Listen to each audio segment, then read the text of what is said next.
Mañanas en Libertad. El presidente de Estados Unidos, Donald Trump, afirmó que confía que los rehenes sean liberados el lunes o martes, destacando que su administración ha conseguido algo realmente increíble que nadie creía posible: alcanzar la paz en Oriente Próximo.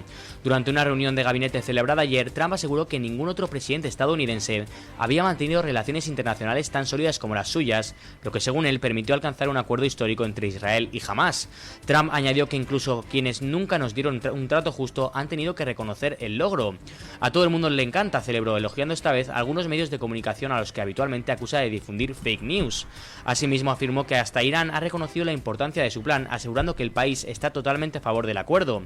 Agradecemos su apoyo y trabajaremos con Irán, señaló, aunque subrayó que Teherán no podrá desarrollar armas nucleares bajo ninguna circunstancia.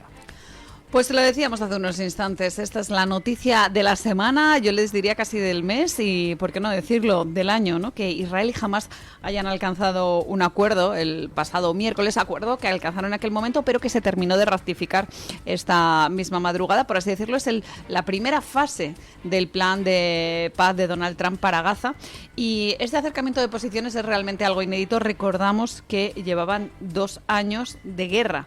En muchas ocasiones se habla de conflicto. A mí no me gusta utilizar la palabra conflicto, porque conflicto podemos decir que es el problema enquistado desde hace muchísimo tiempo en Oriente Medio, pero esto es realmente una guerra. Y aunque este acuerdo, por así decirlo, esta vía diplomática, el mero hecho de sentarse a firmar y a negociar ciertas cosas, está abriendo una vía para la desescalada y en un momento determinado que se pueda poner fin a esta guerra, lo cierto es que en esta etapa inicial tenemos que coger todo con pinzas y ver exactamente cómo se van produciendo los pasos. En particular, se habla de la excarcelación de 2.000 presos palestinos, 2.000, a cambio de la liberación de los 48 rehenes israelíes. Y de esos 48 rehenes israelíes, ya saben que se calcula que entre 20 o 28 podrían estar vivos, pero no lo saben a ciencia cierta.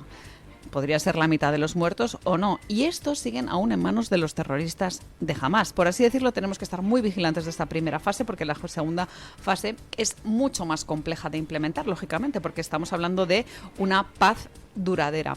Hay muchos analistas que invitan al optimismo, aunque sinceramente yo creo que queda mucho trabajo por hacer y va a ser, pues no sé, una labor muy, muy complicada y creo que muy larga. Hay que buscar consenso en grandes temas, como por ejemplo cómo se va a mantener ese alto el fuego, cómo se va a retirar parcialmente el ejército israelí de Gaza, cómo es posible que se vayan a liberar 2.000 prisioneros a cambio de una serie de rehenes. Ya les digo que son diferentes puntos que no contentan a todos. Por supuesto, hay cierta crispación y, de hecho, se subraya que hay algunas partes de Hamás que consideran que esto es una cesión que es prácticamente claudicar ante Israel, y por tanto hay cierta crispación. Veremos en qué termina todo, en qué termina este plan, como les digo, negociado con la mediación de Estados Unidos, con la mediación de Donald Trump,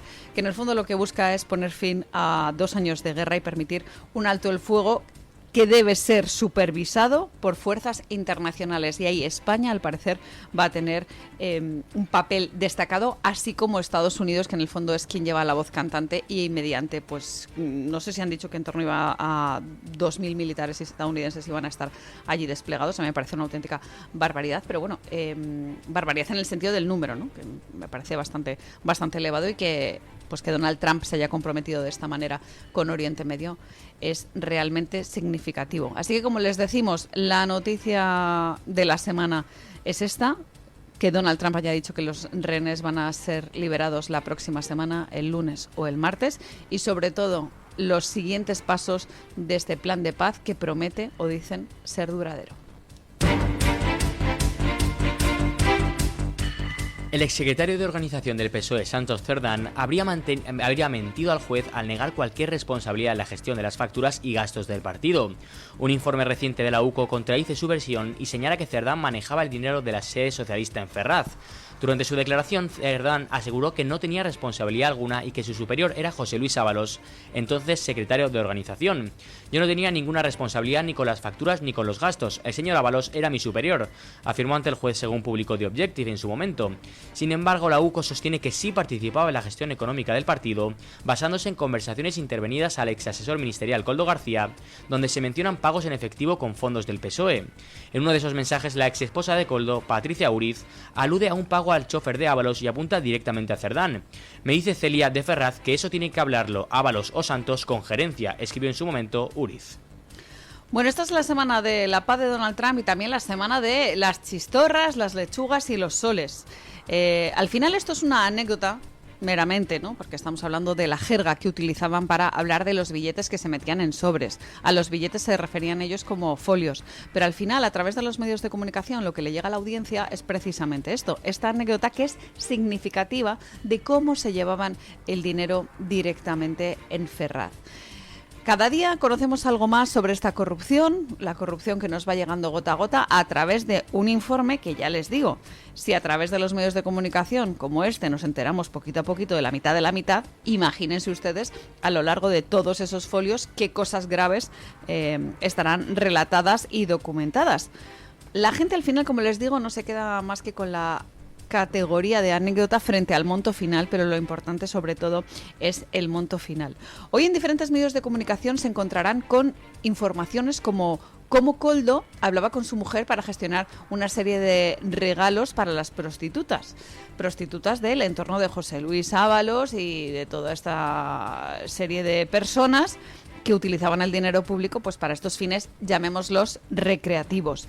Y de hecho hay palabras severas, ¿no? A propósito de unas pulseras precisamente que había encargado Koldo como regalo para una de las prostitutas. Pero no se queden solamente en esos mensajes, quédense sobre todo en el dinero que iba a estos fines, ¿no?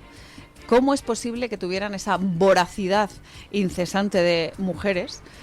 Que realmente eso es lo que consta en los mensajes entre el ministro José Luis Ábalos, entonces en el Ministerio de Transportes, y Koldo García, sino sobre todo precisamente en ese dinero, ¿no? Cuánto nos costaba a todos los contribuyentes. Y en el caso de Santos Cerdán, que es la noticia que ahora nos ocupa, pues a mí me da la sensación que tenemos que pensar en si es creíble que en un partido en el que todos los que mandaban en el partido se lo llevaban crudo, Santos Cerdán, como secretario de organización, no tenía ningún conocimiento de todo esto.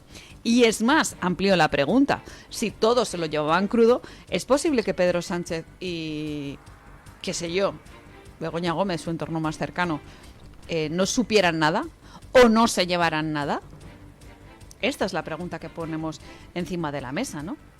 Sobre todo cuando se sabe que directamente están implicadas las mujeres, por así decirlo, de los que movían el dinero. O sea, está implicada la mujer de Koldo, sabemos el tema de la mujer de José Luis Ábalos, hasta el punto de que Carolina Perles, ahora ya su exmujer, ha contado cómo el dinero entraba y salía y era perfectamente consciente de todo ello. Tampoco sabría nada Begoña Gómez lo que estaban haciendo sobre si había pues un tejemaneje ahí con el dinero. Pues a mí me da desde luego que pensar. Pero como les digo, bastante sospechoso que todo el mundo metiera la mano en la caja, según parece que indican esos informes de la UCO, y que, en fin, nadie se daba cuenta absolutamente de nada. Preocupante, en todo caso, si esto es lo que pasaba con los gastos en Ferraz, si nadie tenía responsabilidad sobre esos gastos. En el caso de Santos Cerdán la cosa se le pone complicada. De hecho, hay muchos medios de comunicación que replican el vídeo en el que pues hablaba precisamente frente al Tribunal Supremo y explicaba cuál era su gestión dentro de los pagos de los gastos. La cosa pinta mal teniendo en cuenta que los abogados del propio Santos Cerdán y de Koldo García han solicitado al juez Leopoldo Puente que aplace las declaraciones que en principio estaban previstas para los días 15 y 16 de octubre, es decir, la semana que viene. Están utilizando una suerte de subterfugio diciendo que hay otros señalamientos judiciales fijados para esas fechas y que en la medida de lo posible pues deberían modificarlos. ¿Para qué? Pues sobre todo para ganar tiempo, porque la semana que viene está a la vuelta de la esquina y hay mucha tela que cortar. El Banco de España ha advertido una falta significativa de vivienda en el país que se estima en unas 700.000 unidades. Según el organismo, esta carencia podría agravarse en los próximos años, por lo que reclama una mayor colaboración entre administraciones, especialmente de los ayuntamientos. El gobernador del Banco de España, José Luis Escrivá, señaló en el Senado que se trata de un problema serio de insuficiencia, muy concentrado en algunas zonas, pero cada vez más extendido. Escrivá atribuye esta situación a una demanda muy intensa de vivienda, impulsada no solo por residentes, sino también por no residentes. En el mundo post-COVID hay una gran demanda de servicios turísticos y hemos visto un fuerte aumento de pisos turísticos y de compras por parte de extranjeros, explicó Escrivá. El gobernador insistió en que este desequilibrio entre oferta y demanda debe ser una prioridad para las autoridades y lamentó la falta de calidad institucional y de coordinación entre el gobierno y las comunidades autónomas junto a los ayuntamientos para abordar el problema de forma conjunta. Pues señores, mientras en el Partido Socialista parece que se llevaban el dinero a raudales a través de sobres en forma de lechugas, de chistorras y de soles, hay grandes problemas que afectan directamente a la ciudadanía y la vivienda es uno de ellos. A mí lo que me sorprende sobre todo es como ahora el gobernador del Banco de España, Escrivá, que fue ministro de Pedro Sánchez, que fue ministro del anterior Ejecutivo Socialista, se da cuenta de repente que el problema de la vivienda es algo sumamente grave y que afecta a todos los ciudadanos. ¿Cómo es posible que salgan del gabinete y de repente se hace la luz? Es una caída del caballo de estas al estilo del mismísimo San Pablo, que de repente ve la luz y dice, oye, pues es verdad, la oferta de vivienda se ha quedado muy por detrás de la demanda. Cosas que hay ciertos partidos políticos que llevan advirtiendo muchísimo tiempo. Sin ir más lejos, el propio Vox, que ayer presentó en Málaga un programa bastante amplio en el que ponía negro sobre blanco una serie de cosas, como por ejemplo los datos. Datos que reflejan que el 65% de españoles entre 23 y 28 años, estamos hablando de vivienda joven, en el año 2002, 20 años, era propietario de una casa. Que tendría su hipoteca, tendría su plan de pago, etcétera, etcétera, pero era propietario de una casa. ¿Qué ha pasado en 20 años? 2 décadas, que no es mucho tiempo. Pues la cifra ha caído más de 40 puntos. Y esto es algo sumamente grave porque estamos hablando del futuro de nuestra sociedad. ¿Cómo va a haber una regeneración si tenemos este problema tan grave de la vivienda? Pasamos 10 años. En 2011, el 70% de los menores de 35 años, fíjense ustedes que se ha envejecido, por así decirlo, la población propietaria de un inmueble. Pues con 35 años era dueño de su hogar. Y un dato más reciente indica que ya solo es el 30% de los jóvenes españoles. ¿Qué hace falta? Pues un plan de vivienda que concretamente facilite la construcción de vivienda, que se cree un entorno fiscal favorable. ¿Qué pasa? Que esto no lo podían haber hecho los ministros del gabinete de Pedro Sánchez cuando Escrivá, sí que es verdad que no era el ministro del ramo, pero estaba allí, en ese gabinete, no podía haber arrojado un poco de luz, ahora que lo tiene tan claro como gobernador del Banco de España, sobre esta materia tan importante. Pues en fin, estas cosas que pasan. De repente Escrivá avisa de que el déficit de vivienda va a ir a más, que la cosa se va a poner de un color más oscuro. Y ahora pide pues que las administraciones y el gobierno público, las administraciones de las comunidades autónomas, también los ayuntamientos, pues que se pongan de acuerdo. Es que de verdad, qué jeta tienen. Cuando no están en el poder, hoy... Bueno, en el poder, discúlpeme, porque no deja de ser el gobernador del Banco de España. Pero cuando ya no están dentro del gabinete de Pedro Sánchez, cuando ya no forman parte del Consejo de Ministros. Qué cosas, qué cosas. A ver si va a ser algo que pasa en Moncloa que les ciega, que también puede ser. En fin, ya les digo, cosas que nos importan como la vivienda. Ayer mismo también les contamos cómo en la sesión de control del gobierno se pusieron encima de la mesa cuestiones que pues han pasado al segundo plano, como por ejemplo la gestión del agua, el modelo del sector primario que asfixia al campo español. Se habló, como les digo, también de vivienda. Y sin embargo, pues ya ven, lo que promulgan son leyes de tipo ideológico como el embargo de armas a Israel, una ley sobre sostenibilidad, o exactamente no me acuerdo el nombre que tiene, pero es una de estas denominaciones woke, sostenibilidad ambiental o no sé, en fin, cuestiones que al final pues le tocan muy de cerca porque son políticas perniciosas, pero no se pone foco en lo que realmente importa, que es mejorar la calidad de vida de los ciudadanos. Y así seguimos, señores. Mientras tanto, el dinero pues se despilfarra en otras cuestiones.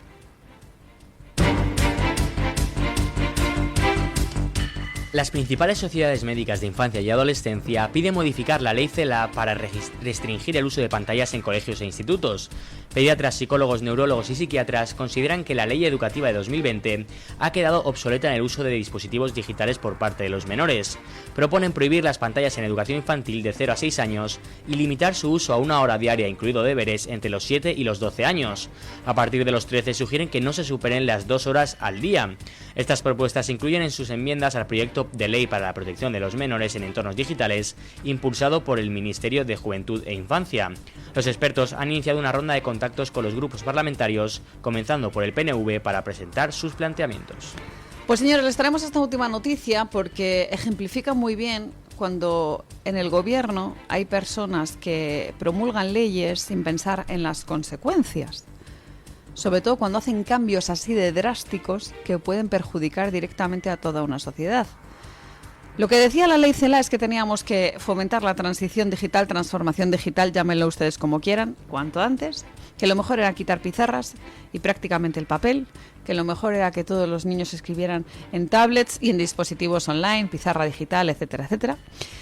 Y lo que nos dicen ahora las sociedades médicas es que han experimentado con niños y el resultado es sobreestimulación, falta de retentiva, en definitiva un retraso en la educación. Y el problema, ya les digo, que es ese, que el que legisla en muchas ocasiones lo hace con fines ideológicos y no tiene ni idea de estas cosas y no consulta a los expertos, y por eso se producen estos desmanes y estos viajes de ida y vuelta que al contribuyente en el fondo le cuesta mucho dinero. Lo dramático de este caso, de la ley CELA de educación, del tema de las pantallas en los colegios, es que a veces pues son daños o hay consecuencias irreversibles, porque estamos hablando del desarrollo de menores, de niños, que su cerebro se va conformando. Y claro, lo que nos dicen las sociedades médicas es que estamos hablando directamente de sobreestimulación, de falta de retentiva y de algunos problemas, quién sabe si mayores. Y por eso, señores, hay una evolución, ¿no? No puedes enseñarle a un niño directamente a trabajar con una tablet con 3 años, al igual que no puedes enseñar a dividir con 2. ¿No? Primero se enseña la suma, la resta, luego la multiplicación y ya con 9 y 10 años, no sé si es tercero o cuarto de primaria, pues ya pasas a hacer operaciones más complejas, ¿no? Como es el caso de la división, porque previamente se han establecido una serie de bases. Pues con la adaptación digital viene a ser lo mismo, con el agravante de que dicen las sociedades médicas que se está promulgando que los niños pierdan retentiva y eso a la larga es muy complicado. En fin, pongamos el foco, por tanto, en quién hace las leyes y, sobre todo, tengamos mucho cuidado cuando se experimenta con la educación y con los menores, porque es real, ya les digo, que a veces se llega a consecuencias irreversibles. Bueno, y este fin de semana se celebra la fiesta nacional, concretamente el domingo 12 de octubre, es el Día de la Hispanidad. En Estados Unidos tienen una celebración un poquito más extensa, que es el mes del orgullo hispano, que empieza el 15 de septiembre y que termina el 15 de octubre, y que allí sirve para festejar todo lo que nos une. Nosotros, por tanto, queremos unirnos a esta celebración y especialmente lo vamos a hacer pensando en sitios como Cataluña.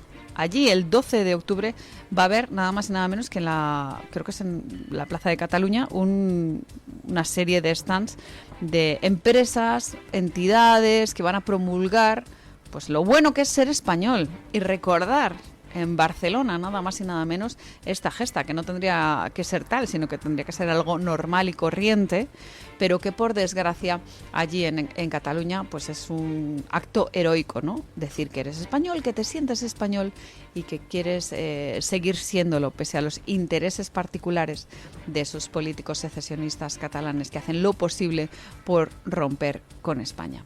Ya les digo, domingo, un día un poquito extraño, puesto que la gente está acostumbrada, ¿no?, a que ese famoso desfile del Día de la Hispanidad sea en un día cotidiano. Y a mí me parece un día para recordar lo que somos y lo orgullosos que estamos. Por eso nos vamos con la noticia de interés general que nos trae el Banco Santander, que nos trae Guillermo Díaz, y que precisamente habla de ese acto tan importante y tan característico de nuestro país.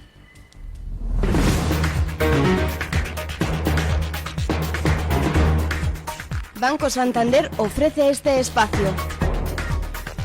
Y hablamos precisamente del desfile militar del 12 de octubre en Madrid, donde contará con 3.847 efectivos, 74 aeronaves y 123 vehículos terrestres que recorrerán desde la glorieta de Atocha hasta la Plaza de Colón entre las 11 y la 1:30 de la tarde. Este año el recorrido se adapta para evitar el paseo de la Castellana debido a las obras.